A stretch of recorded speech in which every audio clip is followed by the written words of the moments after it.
आटे में अजवाइन को डालते ही बड़े हों, बच्चे हों या फिर हों ख़वातीन या हों बुज़ुर्ग, सबका बहुत बड़ा मसला हल हो जाएगा इन गर्मियों में। बिल्कुल गर्मियों में ये मसला सबके साथ ही होता है। आज हम ये हल करने वाले हैं आटे में अजवाइन डाल के। जैसे ही हम बर्फ़ डालेंगे अपने इस पर जो हमारे मेकअप के ब्रशेस वगैरह होते हैं उनसे हमें क्या फ़ायदा होगा आज आपको बताएंगे इस वीडियो में। गर्मियों में मिट्टी के बर्तनों का इस्तेमाल और साथ में हो मज़ेदार लस्सी तो बिल्कुल हो जाता है ज़बरदस्त सा काम और हमारी परेशानी हो जाती है ख़त्म। इसी तरह से छोटे छोटे से टिप्स एंड ट्रिक्स को लेकर आई हूँ। वीडियो को एंड तक देखिएगा ताकि आपको पता चल सके आज की इस वीडियो में मैंने अपने कौन कौन से मसले को हल किया है सामने मौजूद ही चीज़ों से। बिस्मिल्लाहिर्रहमानिर्रहीम, अस्सलाम वालेकुम। कैसे हैं आप सब? उम्मीद करती हूँ खैरियत से होंगे। जी तो लेकर आई हूँ आपके लिए बहुत ही ज़बरदस्त से जुगाड़ जिस पे अमल करके आप अपनी लाइफ को बनाएंगे बहुत ज़्यादा इजी।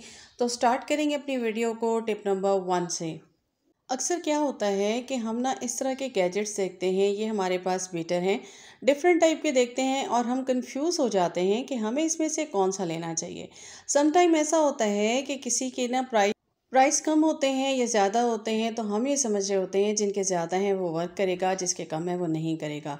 इस तरह का एक जो है गैजेट वो मार्केट में बहुत ज़्यादा जो है वो वायरल है कि जो ये बिल्कुल रोटेटिंग होता है। आप दही वगैरह फेंटें तो आप इसको इसके अंदर करें और बिल्कुल ही 1 मिनट के अंदर अंदर आपकी दही बहुत इजीली जो है ना वो बीट हो जाती है। अच्छा, इसकी प्राइस है 150 और ये बहुत ज़बरदस्त काम करता है। ख़ास तौर पे जब आपके पास कोई मशीन ना हो और आपने केक बनाना हो तो तब इस किस्म का बीटर जो है वो ज़बरदस्त वर्क करता है। अच्छा, नेक्स्ट आ जाते हैं हम इस तरह के और ये जो है वो 120 130 का मिलता है और ये मुझे खैर गिफ्ट मिला था और मैंने विन किया था केक के दौरान। ये भी सेम ही वर्क करता है, 1 मिनट के अंदर इससे भी फेंट लेते हैं हम दही को। अच्छा, अब ये जो मेरे पास थर्ड वन है ना तो ये ज़्यादातर काम क्या आता है, अंडा को बीटना हो तब ये बहुत अच्छे से वर्क करता है, दही को भी करता है और ख़ास तौर पे जो हमारे पास केक वगैरह होते हैं ना, हम उनकी क्रीम बीट करते हैं तो उसके लिए ये बहुत ज़बरदस्त काम करता है। अब ये मेरे पास है फोर्थ वन जो कि पर्पल कलर का है। अब इसका क्या काम है कि आप इसे सिंगल यूज़ करना चाहें तो इस तरीके से कर लें, वरना इसको भी आप पीछे से ये रोटेटिंग होता है, आप इसे रोटेट कर लें और आपको अगर ज़्यादा मतलब केक वगैरह के लिए कोई क्रीम बीट करनी है तो आप इसको इस तरीके से कर सकते हैं। अब ये मैंने जो है ना चारों यूज़ किए और इसकी प्राइस जो है वो 250 है। और जो इससे पहले था उसकी 150 है। तो इनमें जो है ना जो येलो सा था तो ये जो है इस तरीके से इनकी जो है डिफरेंट प्राइजेज़ होती हैं। अच्छा, मुझे ये 3 जो है वो मिले थे गिफ्ट और एक जो है पहला पहला मैंने वो बाई किया था। तो आ जाते हैं अपने नेक्स्ट आइडिया की तरफ और उससे पहले मैं आपको बता दूं कि ये सारे के सारे वर्क करते हैं। अच्छा जी, नेक्स्ट आइडिया की तरफ आते हैं। गर्मियाँ बहुत ज़्यादा होती हैं तो हमें ना ख़ास तौर पे बच्चे जब स्कूल से कॉलेजेस से आते हैं तो उनको दोपहर में ख़ास तौर पे लस्सी ज़रूर देनी चाहिए और हम ख्याल करते हैं उनकी सेहत का। तो यहाँ मैं बनाने वाली हूँ एक ज़बरदस्त सी लस्सी। इसे आप मीठी भी बना सकते हैं लेकिन मैं इसे नमकीन बनाती हूँ। हाफ़ के जी मैंने ले ली थी यहाँ पे दही और उसके अंदर मैंने तकरीबन जो है 3 पाव जितना दूध इस्तेमाल करूँगी। लेकिन मैंने क्या किया है, पहले हाफ़ डाला है, नमक डाला है और उसके बाद बाकी दूध को मैं इसमें मिक्स कर दूँगी। पहले मैंने इसको अच्छे से जो है ना वो ब्लेंडर में ब्लेंड कर लिया था और उसके बाद मैं बाकी को इसके अंदर डाल दूँगी। अब मैं इसमें डालूँगी थोड़ा-सा ठंडा पानी या आप बर्फ़ डालना चाहें तो डाल दें और उसके बाद हमारी लस्सी हो गई है तैयार। आ जाते हैं नेक्स्ट आइडिया की तरफ। तो ये जो हमारा बर्तन है ना इसमें हम क्या करेंगे आपको बताऊंगी। और यहाँ पे हमने ले लिए हैं मिट्टी के गिलास। बिल्कुल जी, जब आप नए लेकर आते हैं ना तो इसकी टिप मैं आपको दे दूँ कि आपने क्या करना है कि इसको ओवरनाइट ना आपने इसके अंदर पानी भर के इसको रख देना है ताकि इसके अंदर जितना भी पानी ये इसने एब्जॉर्ब करना होगा ना सारे का सारा कर लेगा और उसके बाद फिर ये आपका रेडी हो जाएगा बिल्कुल यूज़ के लिए। उसके बाद आपने इसमें हल्का सा सरसों का ऑयल लगाना है, फिर उसको 2 घंटे छोड़ के आपने अच्छे से वॉश कर लेना है। अब आपका ये बर्तन बिल्कुल रेडी है यूज़ के लिए। चाहे आपकी पतीलियाँ हों, देगचियाँ हों जो कि आप मिट्टी की लेकर आते हैं जिनको हम कुनिया वगैरह कहते हैं या परात होते हैं, सबको आप सेम तरीके से यूज़ करेंगे तो ये आपके लॉन्ग लास्टिंग हो जाते हैं। ठीक है जी, ये थी मेरी टिप और मेरे क्योंकि बहुत पुराने हैं और मैंने इनको पहले ही ऐसे किया हुआ है और अब आपको नज़र आ रहे होंगे कि तो बहुत ज़्यादा न्यू है। तो ये जी बहुत पुराने हैं मेरे पास तकरीबन 4-5 साल और इनमें लस्सी पीने का अपना ही मज़ा होता है और अगर आप गर्मियों में इस तरीके से पीते हैं ना तो आपको ठंडक का एक एहसास होता है और आपको नींद भी बड़ी अच्छी आती है। नेक्स्ट आइडिया की तरफ आ जाते हैं। तो ये हमारे पास जो बच गया था ना हमारा पतीला, तो मैंने क्या करना है, इसमें डालूँगी आटा और बिल्कुल इसमें गंदम का आटा जब आप ख़ास तौर पे जो है ना इसको आप गूँथते हैं तो बहुत ही सॉफ्ट गूँधा जाता है। और साथ ही में इसमें नमक डाल दिया है मैंने 1 टीस्पून और हाफ़ टीस्पून मैं इसमें डालूँगी अजवाइन। अब आप सोच रहे होंगे आटा गूँथते हुए मैं अजवाइन क्यों डाल रही हूँ? तो इसकी रीज़न मैं आपको बता दूँ कि अक्सर ऐसा होता है कि गर्मियों में ख़ास तौर पे और जब हम गंदम लेकर आते हैं ना तो बाज़ औक़ात नई गंदम होती है, तो क्या होता है कि वो खाते ही बच्चे हों, बुज़ुर्ग हों ख़ास तौर पे या फिर बड़े हों, मर्द हों या ख़वातीन हों, तो उनके पेट में ना बहुत ज़्यादा दर्द होता है। तो उनसे खाई नहीं जाती, ख़ास तौर पे जब ये न्यू होती है। तो आपने क्या करना है, इसी तरह से चावल भी होते हैं जब वो न्यू होते हैं तो उसमें भी आपने अजवाइन डाल के बनानी है। और इसी तरह से आटा गूँथते हुए आपने इसमें अजवाइन डालनी है। और साथ ही गर्मियों में एक नेक्स्ट टिप भी आपको दे दूँ कि आपने क्या करना है कि अपने आटे को जब भी गूँथना है ना, तो उसको आपने बर्फ़ से गूँथना है बिल्कुल गर्मियों में। और थोड़ा-सा ना गंदम के आटे को गूँथने के लिए आपने ये करना है कि इसको थोड़ा-सा पतला गूँथना है, क्योंकि ये सख्त हो जाए ना तो ये फिर बहुत ज़्यादा हार्ड हो जाता है और फिर आपको प्रॉब्लम होती है। अब आप इसी बर्फ़ में ना पानी डालते जाएँगे और इसको अच्छे से ना आपने गूँथ लेना है।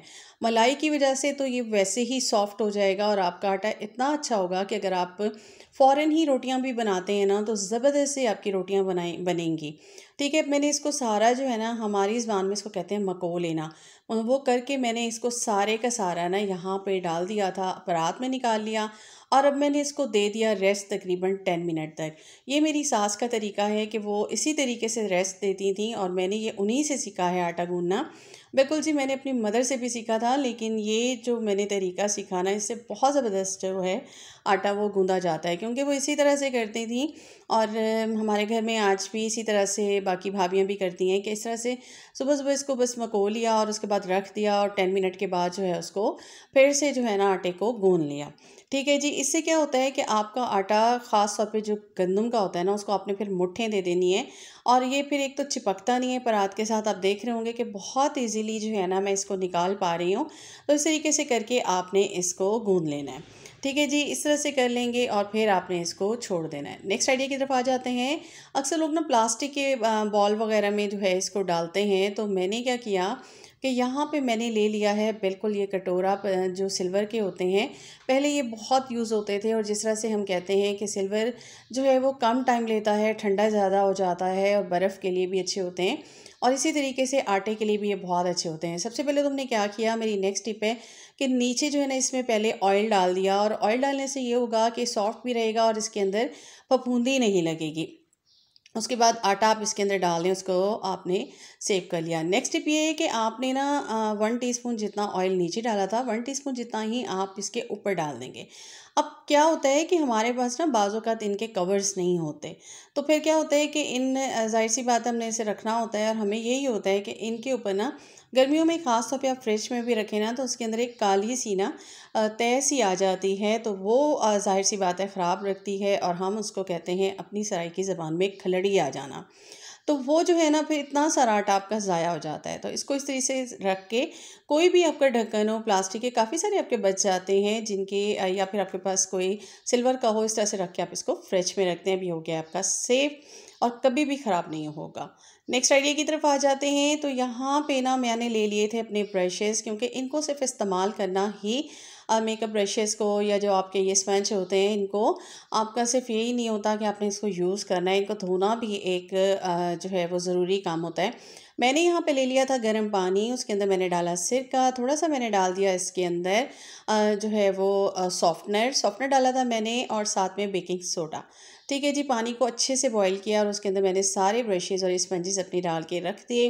अब आप देख रहे हैं इसकी कंडीशन, 10 मिनट मैंने इसे छोड़ दिया। 10 मिनट के बाद आप देखें कि ये सारे के सारे जो है ना ये बिल्कुल नीट एंड क्लीन हो चुके हैं। इनके सारे जितना भी हम मेकअप यूज़ करते हैं, कलर्स होते हैं, सब के सब यहाँ पे आ गए हैं और जितनी बेस होती है सब उतर गई और ये बिल्कुल नीट एंड क्लीन हो गए। अब मैं इसको वॉश कर लूँगी नॉर्मल पानी से और ये मेरे हो जाएंगे बिल्कुल तैयार। पानी को मैं फेंक दूँगी और ये मेरे ब्रशेस काम के हो गए। नेक्स्ट आइडिया की तरफ आ जाते हैं। तो मैंने क्या करना है कि यहाँ पे इनको धोने के बाद मैंने ले लिया है पानी और इसमें मैं डालूँगी बर्फ़। आप सोच रहे होंगे अब मैं ये क्या करने वाली हूँ, तो बिल्कुल जी इन ब्रशेज़ को जब हम वॉश करते हैं ना गर्म पानी में ख़ास तौर पे, तो ये थोड़े से ना हार्ड हो जाते हैं। फिर ज़ाहिर है मेकअप करते हुए हमें ना ये तंग करते हैं, क्योंकि इनकी जो ये ऊपर के जो पार्ट होते हैं ना, ये जो इनकी एंड्स होती हैं, तो ये हमें काफ़ी सख्त लगती हैं। तो आपने इसमें ना बर्फ़ डाल देनी है काफ़ी सारी, और इसे डिप करके ना आपने रख देना है तकरीबन 10 से 15 मिनट के बाद, और उसके बाद आपने इनको निकालना है। और आप देखेंगे कि आपके ब्रशेज़ इतने सॉफ्ट हो चुके हैं कि अभी आपको बिल्कुल तंग नहीं करेंगे। और इसी तरीके से आपने जो है इनको वॉश कर लेना है, और वॉश करके आपने इनको यूज़ करना है। तो फिर इस तरीके से आपका जो है काम भी आसान हो जाएगा, और आपकी हो जाती है बचत, और बचत से ज़ाहिर सी बात है घर में खुशहाली भी आती है, और आप एक सुगढ़ खातून भी कहलाती हैं।